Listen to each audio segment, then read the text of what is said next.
What do I say about Anthony the Man Mundine? Welcome to a ringside seat with Tassie, my brother. It's so great to have you here.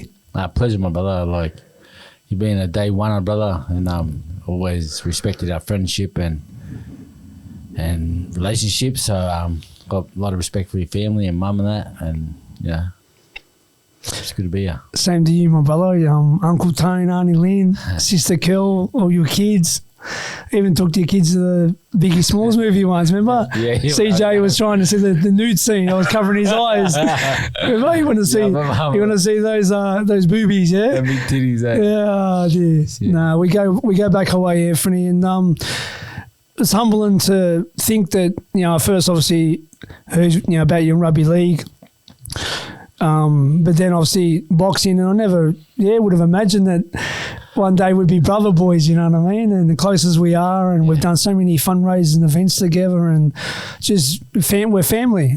Exactly, bro. I appreciate our friendship and our relationship. Like you're a solid lad, brother, and I choose my friends tightly. So yeah, no. So as you get older, you start to realise who's who in the zoo. So true, brother. You got to try and fly with the eagles. That's it. Well, my father always said it's hard to soar like an eagle when you're surrounded by turkeys. That's my right, brother. Dennis Brown, God bless. Rest in peace. Rest in peace, my father. So Anthony, look, people know obviously you're a rugby league superstar, one of the best to ever play the game, a boxing, multiple world champion, multiple division, one of our best we've ever had. But let's start from your childhood. Young Chock. Tell me about young Chock growing up in the Mundine household. I was just a quiet sort of inner urban sort of kid. You know what I mean? Obviously Aboriginal descent. A lot of people thought because of my dad we had we were spoon-fed, but that wasn't the case. My dad sort of was probably the worst with money. Blackfellas aren't that good with money. They tend to spend it, and he would always complain to me. Well, I remember at a young age that he should have bought this, he should have bought that, should have, back in them days in the mid-70s, you can get a terrace in Newtown for like $12,000, $15,000. Wow! And he was making his highest pay there was $100 USD, $100,000 against Monzon in Argentina. Yeah. So he probably could have bought 3 or 4 coming back home, but he just blew it, on family and friends, whatever. Yeah. And he had that one house he kept for his mother, and that's Nan, who sadly passed away, but we lived in that house. Yeah, well, for those that don't know, I mean, your father was one of the greatest fighters we've ever had, and like he was definitely one of the greatest fighters of not just our generation, but obviously his generation, and of all time. Yeah, I think he fought some greats to win the middleweight title, light heavyweight title, cruiserweight title, and heavyweight title. Yeah, to hold them. Yep. I don't know about simultaneously, but hold them at one time. Yeah, and never been beaten by an Australian. No, that's true. And to be number one in the world, to come from Boyugu, a place called in Little Old Boyugu, a little mission outside of Grafton. Yeah, 45 minutes, 50 minutes outside of Grafton. Yeah, he couldn't have dreamed of having a career or a life like that. No. Yeah, well, my dad, he loved your dad, and I grew up hearing about Tony Mundine, and it was an honour when I got to meet him. I actually brought him down to Tasmanian Nationals as a guest, and that's before me and you sort of hooked up, and I love Uncle Tony. He's still a fit-looking man now. He's still diesel. He's a beast. He's still diesel, brother. He's he hits the bags, play 1 hour straight, 1 hour straight, maybe 3 times a week. Yeah. Yeah, he's still a tank, man. Big right hand. Yeah, he's still a tank. Yeah, no, he was great. Yeah, so obviously, so you didn't sort of have like we had that loving. Yeah. Obviously in the Aboriginal culture, it's very family orientated. Sort of, mum was like the mother hen. Yeah. Everyone all the family would come from the bush, come down and stay over. Yeah. You know, we'll always have a full house. And Still now. Playing cards. People sleeping on floors. I've slept on the couch. That's what I'm saying. You know what I mean? So it's always, but she's always been like that. But you know, she's the backbone of the family, man. And amazing. Auntie Lynn. No, she's a special kind of woman, my mum. Yeah, she's a beautiful woman. That's right. So when did you start your interest in rugby league, or you know, when did you start playing? I started at 4 years old. Wow. So 4 years old, I started rugby league. I fell in love with rugby league, and you know, when I was 5, 6, 7, I started getting better and better. I started scoring all these tries. My dad would give me $5 a try, so I tried to get more. And $5 back then was like $50, you know. Wow, yeah. So you would have been breaking him. Yeah, you get a can of soft drink for 20 cents. Wow. So you know, it was a great time in my life, and I was fell in love with the game.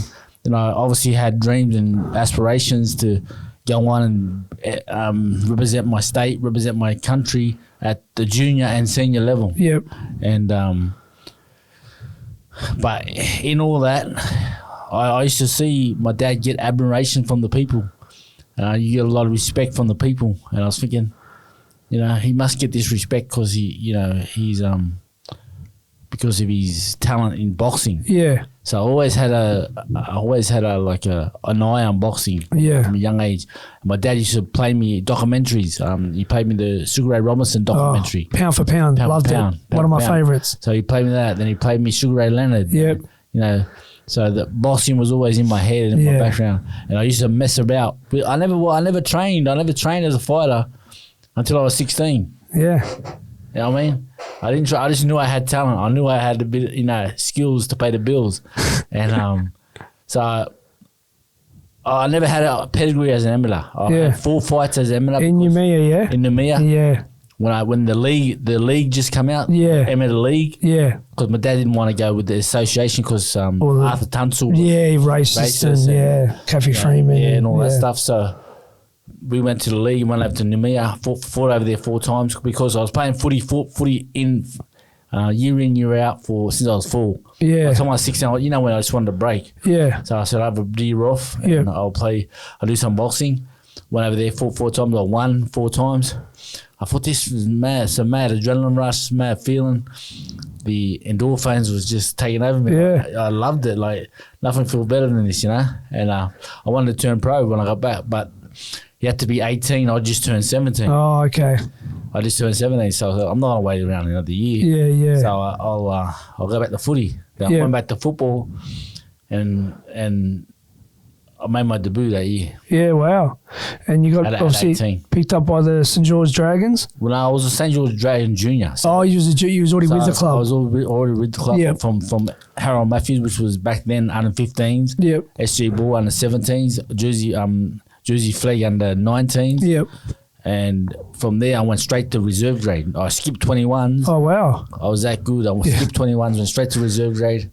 Played a few games in reserve grade, then made my debut in A grade. Wow. And the rest is history, mate. You definitely made a mark in the league, didn't you? Oh, mate. I made one of the biggest marks in the short period of time that I was there. Yeah. In the history of the sport. Yeah. I mean, dog. No one had my personality. No one had my athletic skills. Athletic skills. But I took on the system. Yeah, the system was against me. Yeah. Because of a lot of my political beliefs and what I stood up for my people against the oppression that we faced. Because it wasn't a thing for people to really talk back then or give their opinion. It was nobody talking. Everyone just would. No one talking. Everyone would just do the right thing. Yeah, be a good boy. Be a good boy. Sit in the corner like a black boy you're supposed to be. No, not you. Not stand up and speak out. Speak what you want to speak. That's right. So I knew coming in, when I was started to make it, started to play first grade and stuff, I knew that it was going to be harder for me to get that recognition. Because it rubs people the wrong way, doesn't it? Yeah, but people don't want to hear the truth. Yeah, but I'm talking about the recognition of what my talent. Right? Yeah, of course. If I was white and I was doing what I was doing, I'll be the best Laurie Daly, Brad Fittler, I'll be the best thing since sliced bread. That's right. But So I knew that was going to happen. So from the get-go, I targeted 2 dudes. Laurie Daly, who was the man at the time, and Brad Fittler, who was the man at the time. Yep.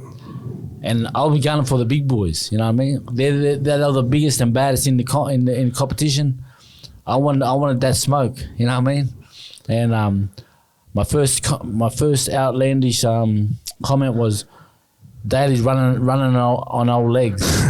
And I was just 20 years old, and Daly was 26. But he was, now come to figure it, I think that's more in his prime than me. So how did that go? How was that received by the public? Well, I wasn't received very nicely because Daly was obviously a respected figure. Yeah. And but I wanted him to know, like, bro, I'm coming. Coming for you. I'm coming for you. It's like a fight. It's like a fight mentality, fighter mentality to me. And my dad rang me that when he heard about the news. He goes, "Son, what do you say that for?" I said, "What do you mean? Say what?" Yeah, what do you say, Dad? Running old legs. I said, "That's what he is." Yes, mate, you can't say that. You got to retract that statement. I said, "Mate, I'm not retracting nothing. Yeah. I stand by my word. Yeah. If he wants to do something about it, let him do something about it on the field." You know what I mean? And that's how that was my mentality. Yeah, well, that's the main. I mean, your dad was a bit more reserved, but you've always been your own man. Oh, yeah, definitely. I mean, obviously, I was known because of my, early in my career because of I was Tony Mundine's son. Yeah. But later, it become that's Anthony Mundine. That's right. That's So that's Anthony Mundine. Yeah. The main father. Tony Mundine's his father. Yeah. You know what I mean? That's right. And I built my own lane. I built my own legacy. Yeah. And that's what I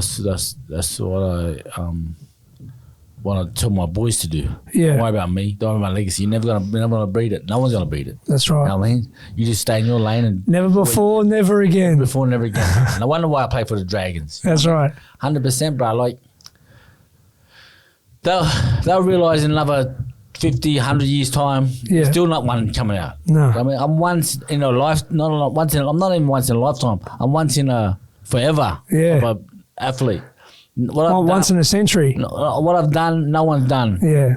I'm once in infinity, bruh. You know what I mean? That's it, bruh. I'm a different beast, cuz. That's it. What pisses me off, they never want to give me my flowers. Yeah. You know what I mean? Because I believe because I'm black, because I'm outspoken, because I'm Muslim, because I'm all these things against the system, against the man. You know what I mean? That's right. So they'll never give me my flowers. I'm very similar to you, Choc. Very similar in my thinking. You know? But the thing is, I did say when you do retire, like now, people do see you now.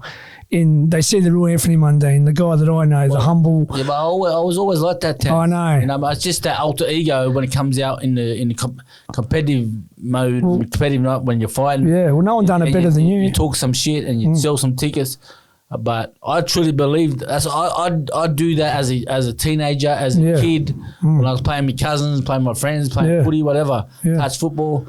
I'm the Mac, I'm the Mac. Get out the way, baby. You know? Well, no one done it better, Choc. No one done it better, and the revenue shows that too, bruh. You know what I mean? Well, 35 million in my career, that ain't bad for a black fella from. Well, you held the record there. You was the only fighter, and not Floyd Mayweather, not Mike Tyson, not Oscar De La Hoya, not any fighter, to have every single fight of yours at your peak was on Main Event TV. Yeah, definitely. Like, I started off. They try to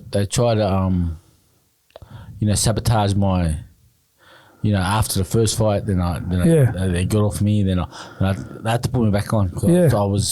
Must see TV. Must see TV, baby. And it's like I was born to entertain. You know what I mean? It's born to entertain. I was an entertainer, bro. And the thing with me, like, there's a lot of good fighters out there. You know what I mean? Like great fighters. Like like the new crop coming through, Georgie Cambosa, Stimmy Zoo, a lot of good boys coming. Liam Paro, Jai Patea. Exactly. But the thing with me, I like some of the boys, and some of them are nice to watch, but I was very appealing to the eye. Yeah. I had that Sugar Ray Leonard, that charismatic, that flamboyancy that you don't see, man. Yeah. You don't only in the great ones. Yeah. You know what I mean? And I had that, alhamdulillah. Well, let's not jump. So you're the highest paid rugby league. Yeah. You're a superstar, obviously.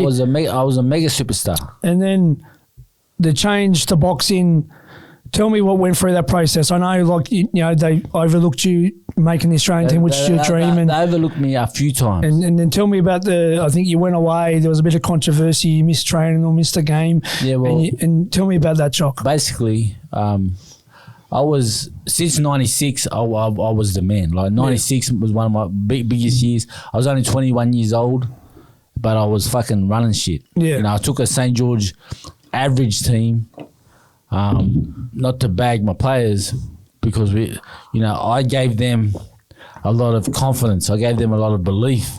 They rode on my back, and the way I was my mentality and mindset, and the way I was playing, the leadership role, made them believe in themselves. You know, we made the grand final. We shouldn't even probably made the top 8 that year. Yeah, wow. You know what I mean? And we made the grand final, and we beat Canberra, Daly and his team of superstars. Yeah. We beat the Roosters, Fittler and his team of superstars. Wow. Then we beat North Sydney, who was a team full of superstars. Yeah. And then we lost to Manly in the grand final. Yeah. On a muddy track. I reckon if that was a dry track, we would have done way better. But yeah. But you know what that reminds me of, Chock?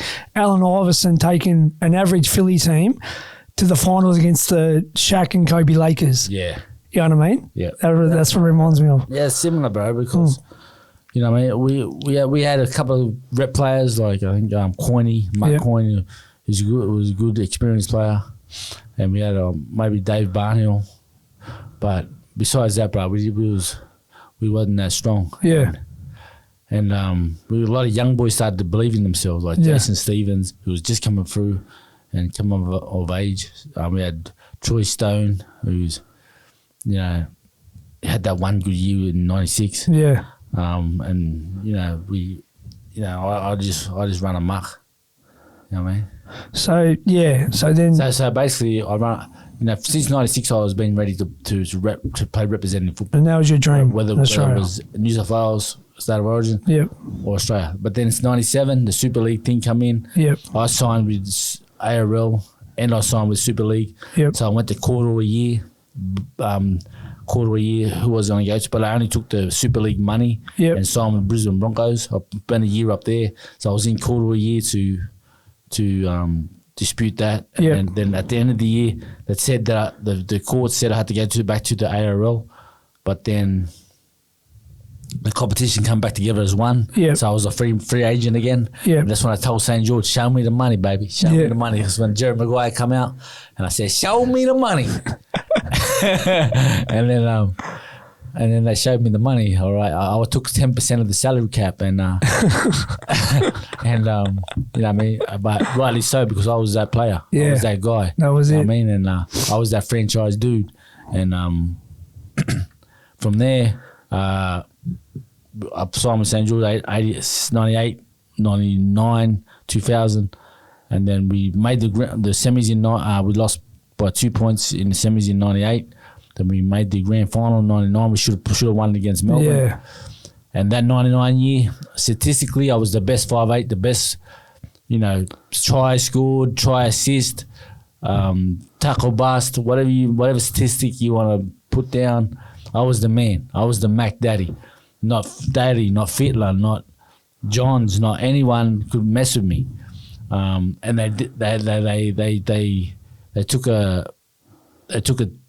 they had a tri series. Yep. They had a tri series. England, New Zealand, and Australia over in Britain. Yep. They take, you know, 2 teams. They take like 42 men squad because of injuries or whatever. Yeah, of course. And you know who's in form.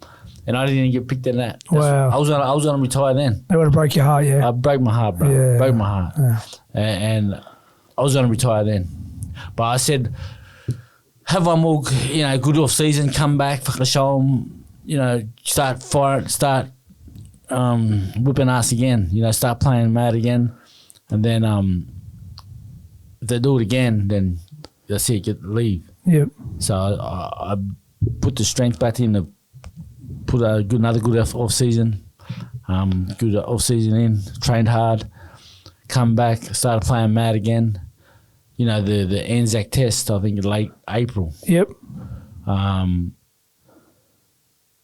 Daly was out, Fittler was out. I'm just playing my last 3 games were against Newcastle. We beat them, we pumped them, and I played mad.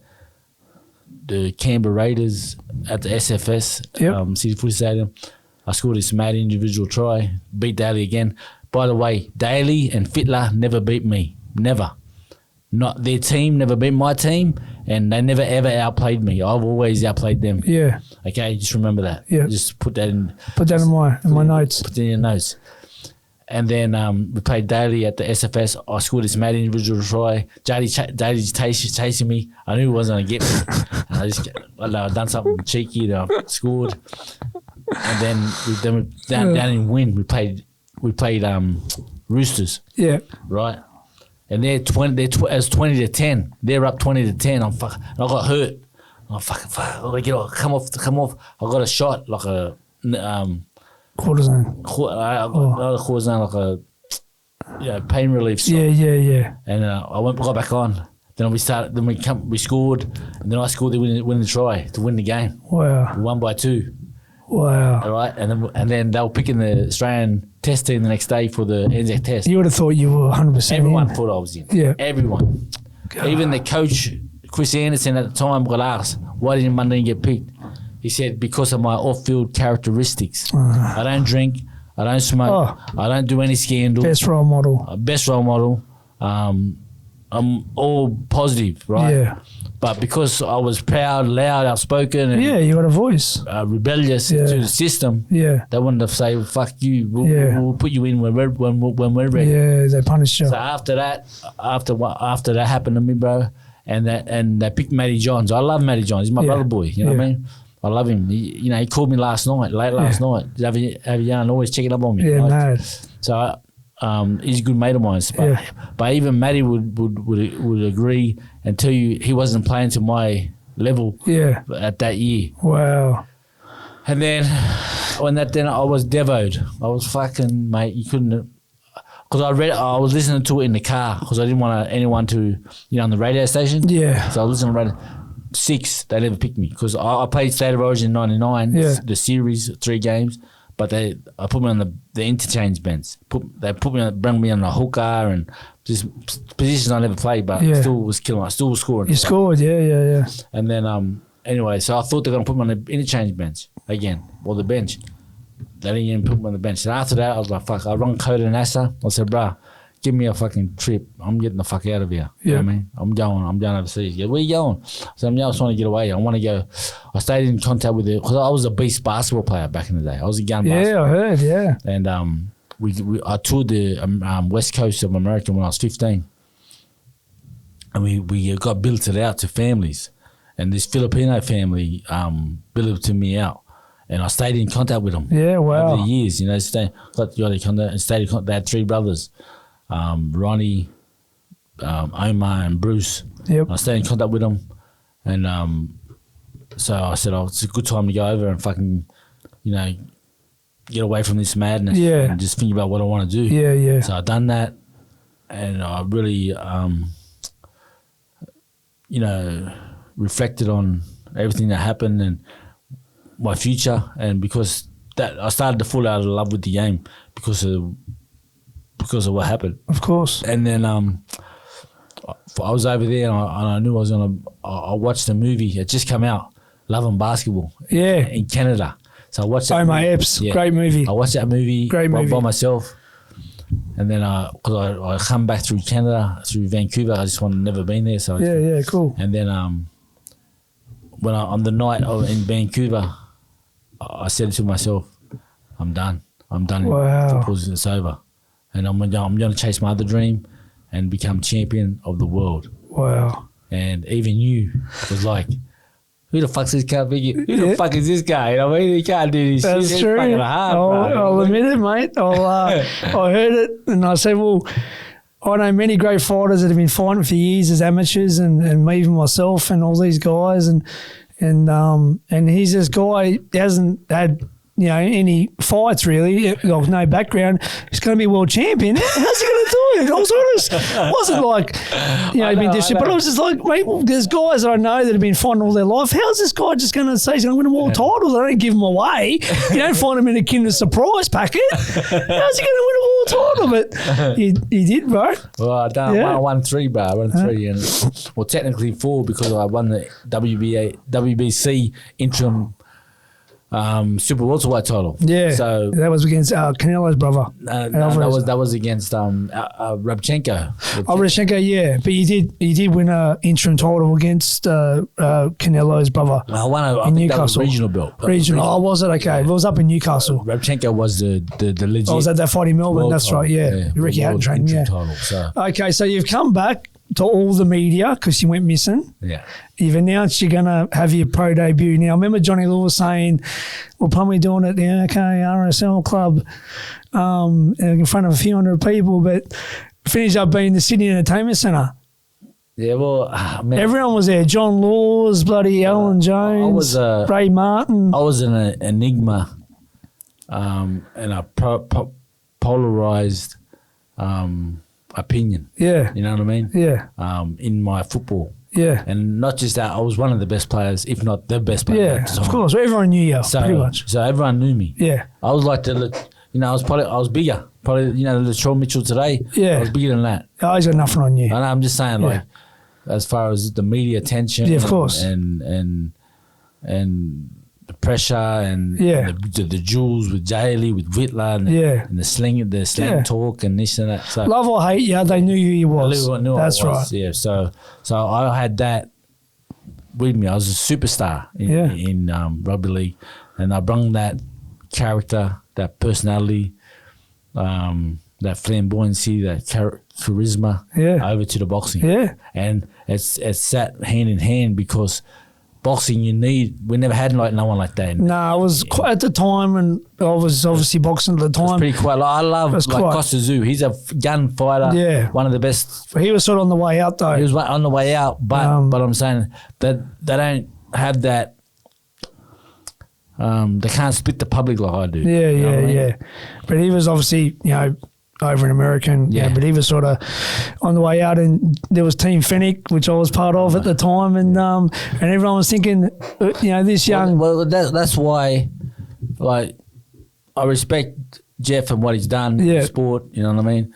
But he was hating on me from day one. From day one, I know. What I mean? Yeah. Like, because I was, and the only reason why he was hating on me because I was taking all the attention. From his boy, you were. I mean, which I can understand from the boys' point of view and Fennec's point of view. Yeah. Like, fuck, who the fuck's this cunt? But it's not your fault. You're just doing your thing. I'm just doing my thing. Yeah, I know. After my first fight against Gerard Zos had 20 professional fights. I know. 20. I know. Won 10, lost 10. Yeah. So it was a rugged, experienced dude. Yeah. I had 4 amateur fights. I know. And it was my first pro fight. Yeah. You know what I mean? And I got rid of him in 4 rounds. You beat him, and I then had 4 rounds. After that, I had a Nick Tamer fight. Yeah, Nick Tamer fight. But after that, I went to Fox Studios in Moore Park, and it was open area, and people had an interview in there. And they ambushed you. They fucking ambushed me. Nader, Ian McLeod. After my first fight, they're saying they want to fucking fight me, and I'm saying, well, let me have a couple of runs around the park first. Let me have a couple. Let me give me experience. Then I'll whip all of you. They wanted to get you early. That's what I'm saying. I know. And then I started. Then one by one, I started whipping all of them. You did exactly. You did. You went from let's name a few: Ian McLeod,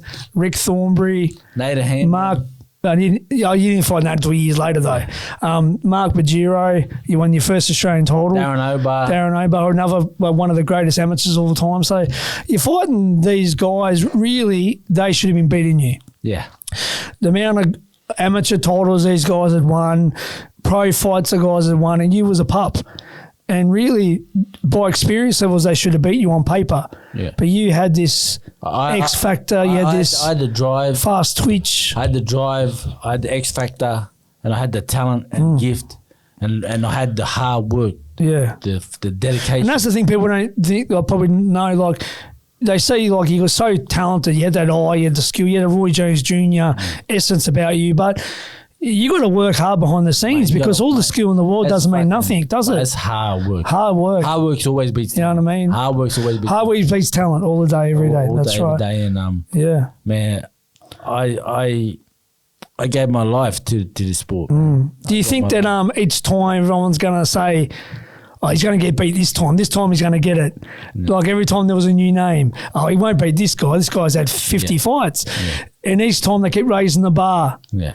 So then, Chuck, how did you fight Zvenocky, who win the 3 Olympics, 300 amateur fights, more title defences than you had fights? How did you get to fight him in Germany? You had no right really to be fighting for a world title. I just started beating some dude. I knocked out Guy Waters. You did. In Whitlam Centre, Liverpool, and that catapulted me to the world ratings. Yeah, top 15. Yeah, and WB was it IBF? IBF. Yeah, WBA one of them. And then after that, we get a phone call a couple of weeks later saying, are you interested in fighting Zvenocky in Germany? I said, fucking bring it on. This is my cockiness, my belief. Like, by right, I should have no, like you said, I had no right to fight him because he had over 300 amateur fights. He was 3 Olympics. Or two Olympics, 3 Olympics. No, he went to 3. 3 Olympics. He went to 3 Olympics. I know, hey, brother, I know my year. Yeah. Don't argue with me with boxing, bro. Don't argue with me with boxing. Well, he's one of the best. He retired undefeated as a professional. He did. And by right, I shouldn't have. Well, he had more title defense than you had fights. Yeah, he had 22 fights. He won the title by 10th fight, so he had 12 defenses. Yeah, there you 12 defenses. Yeah. I had 10 fights. This is my 11th fight. That's unheard of, Chop. That's unbelievable. That's unheard of. Looking back, I'm thinking, what the fuck? And you're whipping him. I was whipping him, bro. You dropped him. But the thing is, as you get to know the sport and you get into the game, you need that seasoning. You need that experience. Yeah. And that's what. By round 6, 7, I started to fight on instinct. Yeah, I was gone. Fatigued because I never had that world class pace. Every round to work and to move and you know what I mean. But isn't it true you weren't even doing road work or really sparring? I wasn't doing road work. But Dad was so mad at me. You got to do road work, bro. Come on. I was dumb. That was smart. That was dumb. That was not good. I was doing all this new innovative. But you're learning on the job, obviously. Learning on the job, bro. Learning on the job. And I done no sparring because I thought because they're gonna send me sparring partners, and thought they were gonna, get info on me. Yeah. You know what I mean?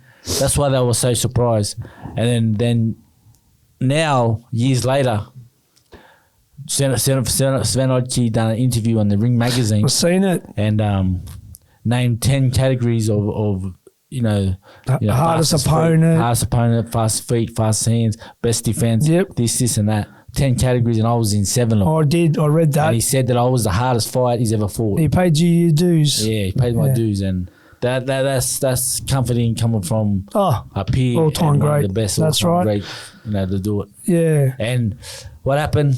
So I lost that fight, and I was devastated, obviously, and I went back to Australia, and on the plane on the way back, I was like, what am I going to do? They're going to expect me to come back to footy or, announce my retirement. I was like, fuck this, I ought to go again. Yeah. You know what I mean? So I made my mind up. So when I come off the plane, the reporter asked me, what are you going to do now, Choc? I said, mate, relax, champ. It was just a lucky shot. You know what I mean? It's a lucky shot. I'll be back. And then I fought Mayo up in Townsville. That's right. Then I got my way back to number 1 in the world.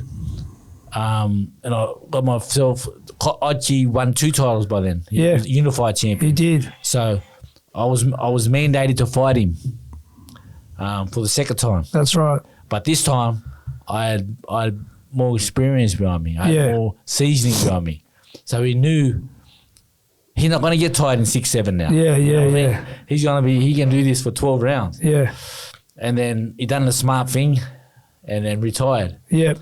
And that left the title vacant.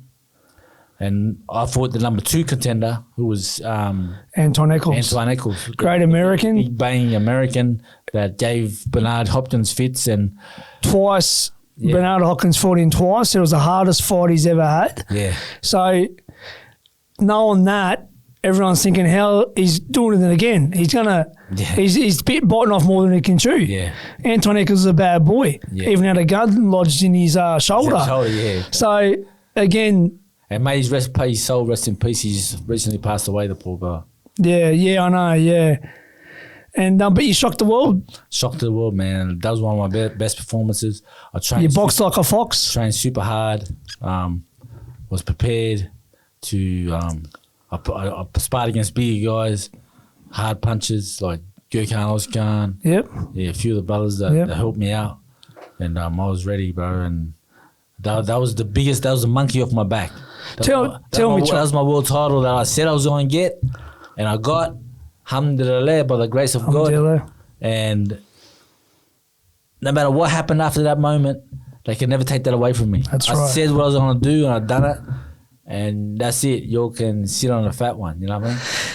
They lifted you and your dad up. It's one of the most beautiful moments I can ever remember in sport in general. The great Tony Mundine, who just fell short of being a world champion because of the great era that he was in, and you and your dad up there. And what a moment, Choc. Yeah. Explain to me that feeling. Well, I told my dad before the fight, I said, I want to get this title for you, bro. I want to get this title for you because, he had the opportunity to fight Mundine in Buenos Aires. Yep. But back then days, there was only one title, the WBA title. Yep. And not as many divisions either. I think there was no super middleweight. Yeah, no super featherweight. Yeah. So the divisions were stacked with and he was one of the, for people that doesn't know Carlos Monzon, do your research, guys. One of the greatest middleweights of all time. He's probably top 2 or top 3. I think he reigned for 10 years. Yeah, 10 years. He was a bad boy. Bad boy, man. Bad boy. In more ways than one, actually. Yeah, and then so I told him I want to get this title for you, man. And and I done it, bro. Unbelievable. And like I said, after that moment, no matter what happens, alhamdulillah, they can't take that away from me. So, moving on, probably the biggest rivalry, I don't know if we're going to see it again in Australian boxing history, in Australian sport, you and Danny Green. I mean, I remember I was around at the time. I was with the opposite team. I was with Team Fennec, and Danny's a great guy, and he was one of my teammates. And it was built up through Jeff pretty much for 5 years. It was simmering, and it was like Mayweather Pacquiao, Lewis Tyson, and everyone in Australia divided. There was Mundine fans, there was Green fans. People would say he's going to whip you, he punches too hard, he's a machine, you're the man versus machine. It was, tell me the whole build up, to the biggest fight in Australian history, Danny Green versus Anthony the Man Mundine. Yeah, that was a crazy time, man. I mean, like you said, it was simmering for some time. He said, I think that was just bullshit, but he said that I called him a bum. I told him a bum. But you probably did. I didn't. I swear to God, I did. You didn't? I would never say that about for a young fella coming up. You know what I mean? But that was Danny was knocking people out too. 100%. He was knocking them all out. That was their way to poke the bear to, like, you know what I mean? Yeah. To come back, and I was like, I'm not gonna, And then the rivalry started to begin. Not in the ring, but outside the ring. Yeah. Like, you hadn't even met each other. Nah, taking shots at each other. Yeah. Fennec talking shit. Yeah, Jeff was pushing it. Jeff was just going. Jeff wanted to get paid. Jeff wanted to get paid, man. Full respect to my brother Jeff. I love you, brother. So he just simmered for so long, and then at the right time, I went for the title against Mikkel Kessler in 205. That's right. And Mikkel Kessler, a beast at the time. The best super middleweight. He was a Viking and beat everyone. He's one of the baddest dudes throwing down at the time. And you come that close, mate, that night. You boxed amazing. I boxed good, man. I boxed very good. You hurt him too. But I just, prior to that, about 2-3 months prior to that, I went over to Roy Jones Senior, learned a lot of the fundamentals of their fighting style, the Roy Jones Junior sort of style. And I started to get more confident with my ability, and so that was went hand in hand with my fight with Danny Green. Yeah. And I went over there and worked with Joy again. Well, you look like a lot like Roy Jones' style. You know what I mean? Yeah. So that's how it come down, man. And I knew in the prep in the lead up to it, I was sparring the Withers brothers. They're big boys, like light heavyweights. Yeah. Peter Kariuki, who was an African Olympian, big puncher, super middleweight, strong. Sakio Bika, I've had a few rounds. Another Olympian from Cameroon, big puncher, former WC champion. I got myself prepared, especially with the Withers boys because they're bigger, light heavyweights. Yeah, you know what I mean. And I got myself prepared to the point where, like, I was that confident. I knew he had slow feet, and he had to be in position to land. To punch, yeah. So I knew my evasiveness and my footwork was going to be the key to victory. Yeah. So that's what I done on the night, bro. And I danced like Michael Jackson, baby. You know what I'm saying? You box like a fox, mate. I'm bad. You know it. Oh, mate, we're having fun. That was obviously, it goes down in history books, and and Danny went on. And the thing is, Choc, what I say, Danny went on to win titles after. He did, mate. He one of our greatest, and what a champion. And again, like there's other guys too. Sam Solomon, who you beat 3 times and knocked out in the second fight, he went on and become world champion. So I never fought these guys when they were washed up. No. I fought them at their prime. They went on after. After they lost to me, they went on to win world title. That's right. You know what I mean? Same as Daniel Gill. He went on to become one of our best, 2-time world champion in Germany. Unified champion. What a great fighter, Daniel. I mean, these are like some of the best names we've had. Sam Solomon, Danny Green, Daniel Gill, and you got wins over all of them. Yeah. You know? Yeah, man. I mean, it was... You must look back, Choc, and think, geez, like, what a great career. I look back and think, like I said, they'll never give me my flowers, but there's no one like me, bro. No. There's no one like me. There's no one remotely close to me. No. Not in the boxing sense. Yeah. I'm not the best fighter of all time, but I'm definitely the best athlete of all time. Yeah, well, I say that all the time. There's no one better than me. Yeah. You know what I mean? Fighting was a part-time gig for me. Yeah. It was supposed to be. Yeah. But I become, you saw what I've done with that. And you're one of the highest earners in Australian boxing. One of the highest earners in the world. Yeah. If you Google the highest earners in the world, I'll be in the top 20. 100%. You know what I mean? So, who got the last laugh? Definitely. All the way to the bank, baby. And what was I going to say, Choc? Like a lot of people don't know about you, which I'm blessed to know. People like Billy Dibb, who's one of my guests soon, knows, and all the, a lot of the people in the community. How much you do for Indigenous kids, not just Indigenous kids, but kids in general, sick kids. You go out to go way out to the rural communities and give kids footy boots. You got to give back. Yeah. And what I've found, you do so much, so Choc, that people don't understand how much you do. Like, you know what I mean? Like, it's a credit to you. Put a smile on someone's face, change their day, change their mindset, change their life, then, man, I'm doing my job. You know, I'm passing it on. You know what I mean? I'm helping, and if I'll do that, any chance, any opportunity I can get to do that. Well, I've first-hand seen it because I think we've done about probably 7 or 8 fundraisers together. Yeah. We raise money for Canteen, Children's Cancer, bushfire appeals, troubled youth. You've been to a few gym openings, even in Tasmania. Yeah. Even took you over to the prison and talked to a few of the brothers over there. Yeah. You know. Community work's important to me. Yeah. And I'm always going to do it, continue to do it. And continue to give back for sure. So where are you at now in your life, Choc? So you obviously you got your family, you got your children. You're not fighting no more. Like, tell me. I stay fit. I always stay active. I try to run 3 times a week. I try to box twice a week. I jump in the ring every now and then to spar. I'll normally go down to Birchie's gym down in Sylvania. Dave Birchall. Yeah. Shout out to Dave, my brother, and Ray and Robin, beautiful people. I normally go down there because it's close. Yeah. Jumping with the young fellas, the amateurs, and the guys that are aspiring to go. You still got it? Bruh, I'm an animal. Me healthy, I'm a bad boy, bruh. Like, in later stage in my career, when I didn't, when I started done the dumb thing, wasn't smart for my sense, that I agreed to certain weights. Yeah. Because I fought Green at 83. Yeah. I didn't make 83. I made about 79. Then the Horn gave me an opportunity to Come down. to 71. Crazy.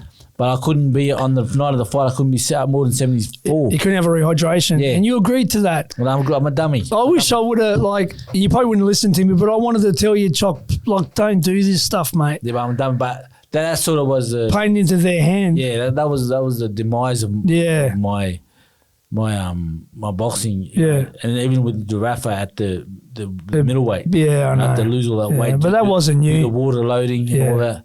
So, but if I'm healthy, like if I got no weight issues, I'll whip them all. Yeah. Even today, I'll whip them all. Swear to God, I'll whip them all. Well, you fought everyone. Tell me, just give me a couple of standouts. Obviously, we know the world title against Eccles is massive.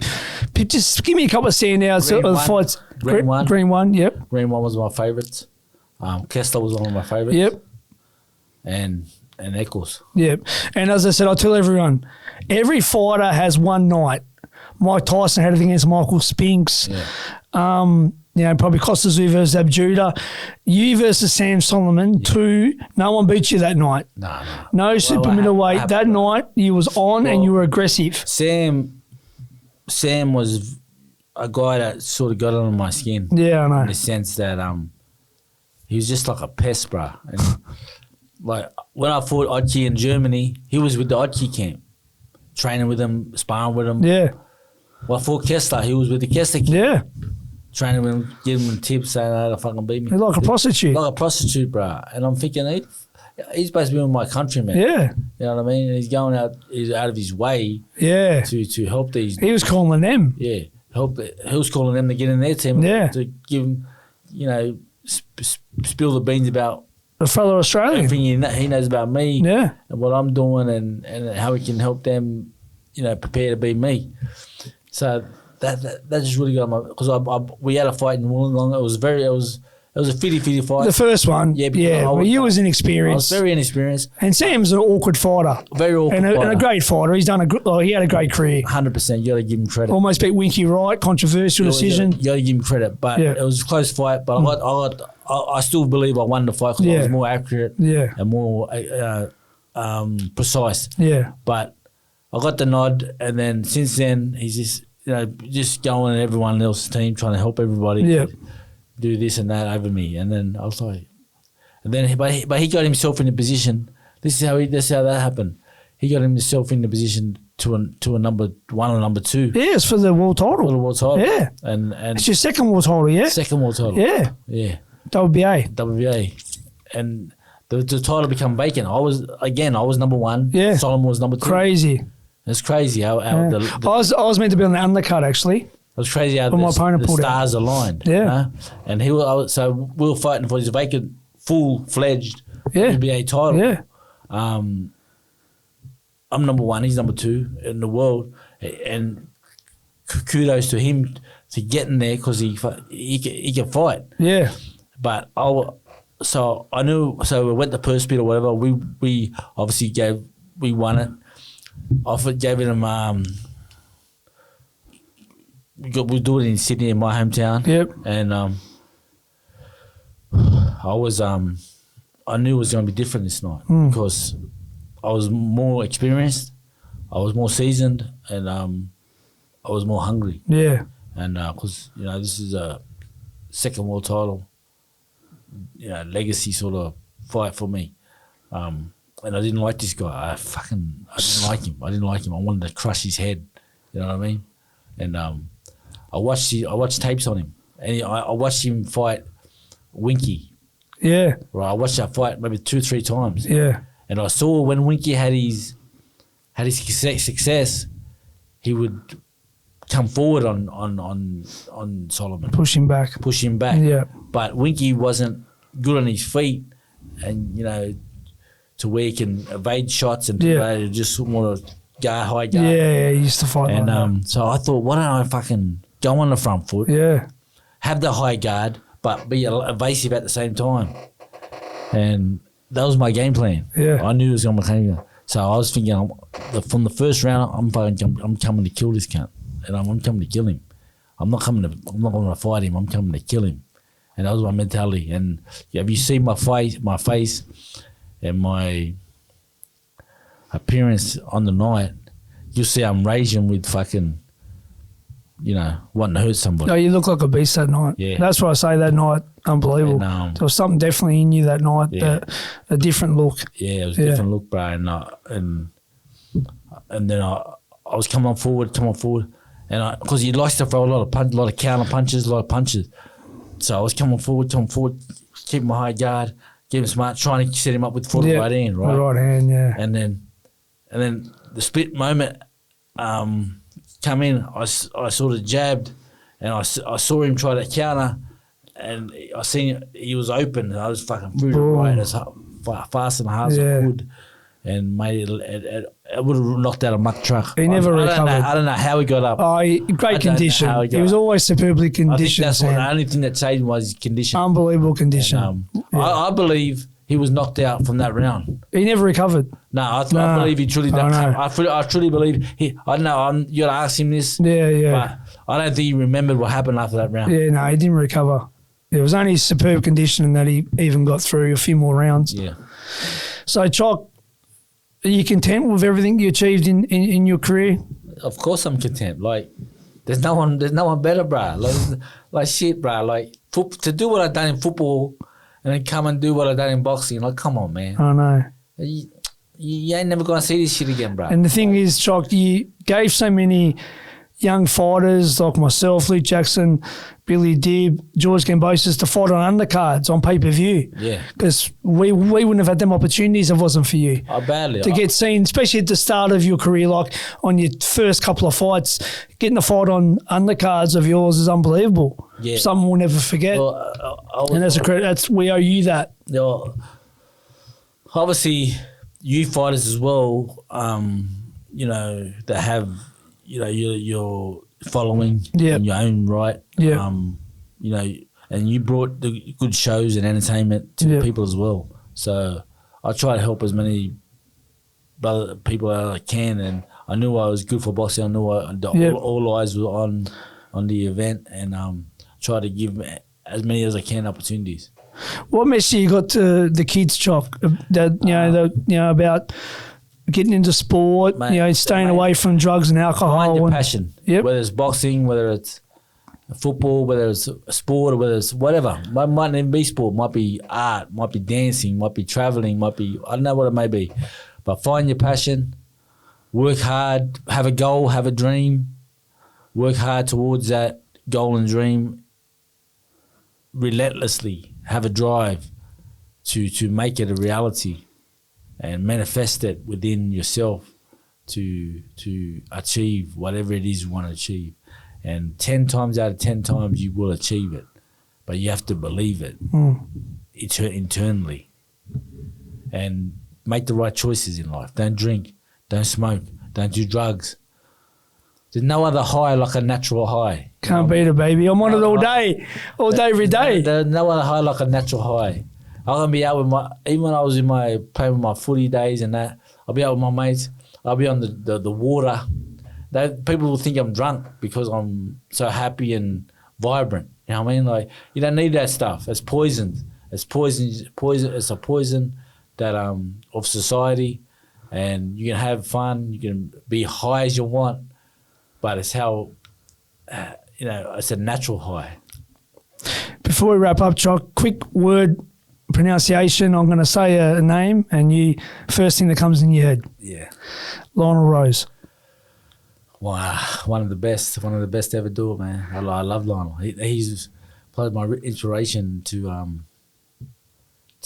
be the fighter that I was because of him, and I loved it because Green won. He was in my change room when I come to the locker room, and I was like, "There's no way I'm losing tonight." Mike Tyson. Bad boy from the bottom to the top. You know what I mean? From the bottom to the top, and he's a to the seated one. The man he is today is it's a blessing. Costa Zoo. Costa Zoo is one of the best. Another one of the best to ever do it at his weight division. He but very, very humbling guy. You know, as me and you know him as Costa, but he you know, unbelievable talent. Roy Jones Jr. Roy Jones is one of my favourite fighters of all time. And last but not least, Tony Mundine. Tony Mundine, he's a living legend, man. Living legend. Great man. I respect my dad so much for what he's done for me and my family and his family. And you know, he's a pioneer. He's a what do you call it? Not just a pioneer, but he's a leader in that sense. Anthony, it's been an absolute pleasure, my brother. Love and respect to you and your family. Thanks for giving me your time today. You're not only the GOAT of Australian sport, but you're a GOAT of a person, mate. There was so much love and respect for you. And thanks for being a guest on the ringside seat with Tassie. I love being on the ringside seat, baby, with Taz. It was a pleasure, my man. And yeah, till next time, my brother. I'll take it easy, my brother. Thanks, Jock. Thank you.